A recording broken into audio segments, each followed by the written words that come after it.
Hello, I'm Gabriel Benitez with Sound Devices, and I'm here today at Full Compass to talk to you a little bit about our PIX-E series of field recording monitors. I have here a PIX-E 5 mounted to a Panasonic DVX200. So let's go through some of the monitoring tools. First, it's important to note that the PIX-E screen is touch. However, if you prefer to use the buttons, you can use that too. So I'll just show you an example. PIX-E has a unique way of displaying all your tools at the same time. So it's called four-way. You hit the button and you can see what you're looking at. In this case, the other camera is my subject.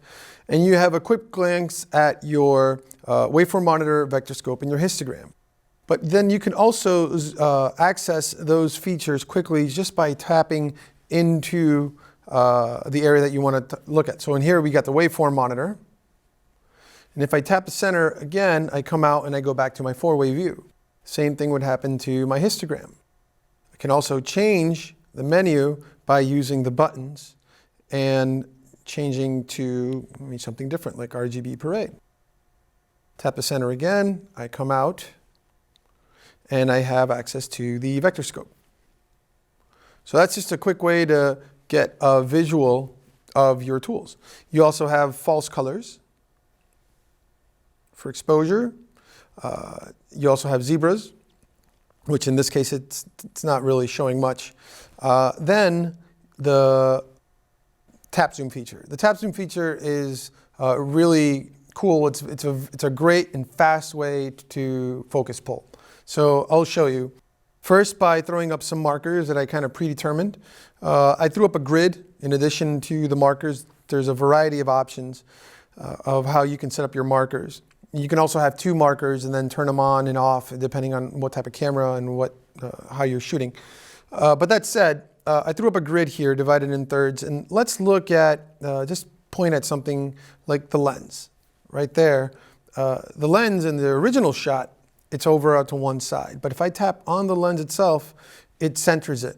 So it can take any part of the screen and do its best to center it to give you access to a visual in the middle. You can then overlay your peaking, so you can adjust your focus. Then tap zoom out. You can also tap zoom in and then drag the image over. So whether you just want to drag the image and what you're shooting is standing still, or you're shooting motion, it's a great way to take advantage of the touchscreen feature. You don't need to use a touchscreen feature for this, by the way. I can achieve the same task using the encoders. So I hit the encoder once, and it gets me into zoom.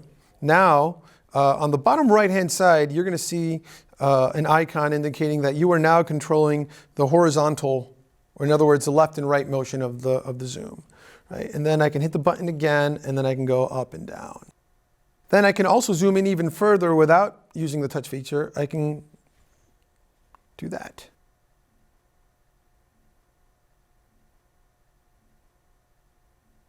That gives you an idea of how you can use zoom without the use of the TapZoom feature. If I want to get out, hold the Alt button down, hit the encoder, and I'm zoomed out. Now I can turn off my peaking. I can also turn off the markers if I choose. Another neat thing too are lookup tables. So we have a variety of manufacturers' lookup tables. So we have Canon, we have Sony, we also have Panasonic, but then you can also upload your own custom LUTs. So we support 33 and 17-point cube file format. And you can upload these LUTs to the speed drive or the SD card. And here's our recommendation when it comes to uploading your own custom LUTs. We recommend using or taking advantage of the SD card because as soon as your speed drive is filled with content and you pull the speed drive out, your LUTs are going to go with that speed drive. So if you keep them on the SD card, regardless of how many speed drives you use during a shoot, you're not going to lose access to your LUTs.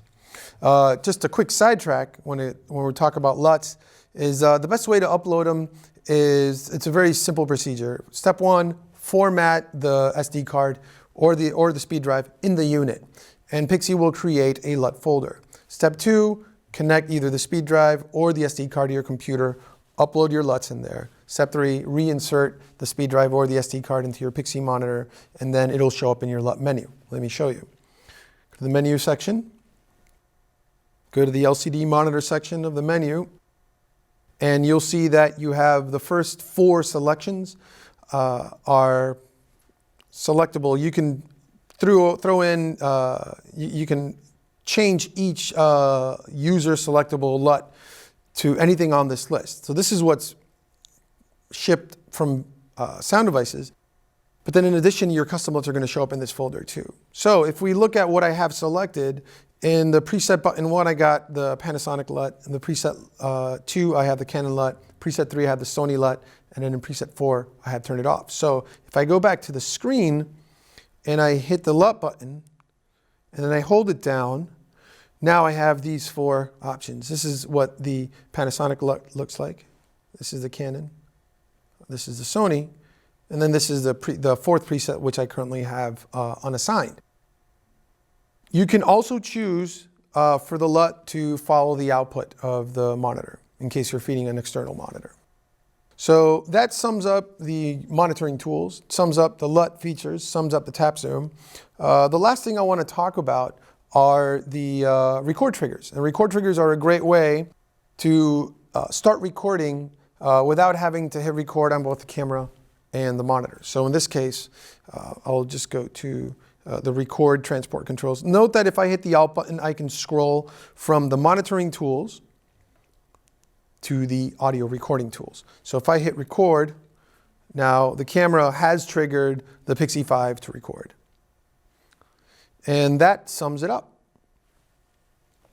So for more information, please go to fullcompass.com or contact your Full Compass sales pro.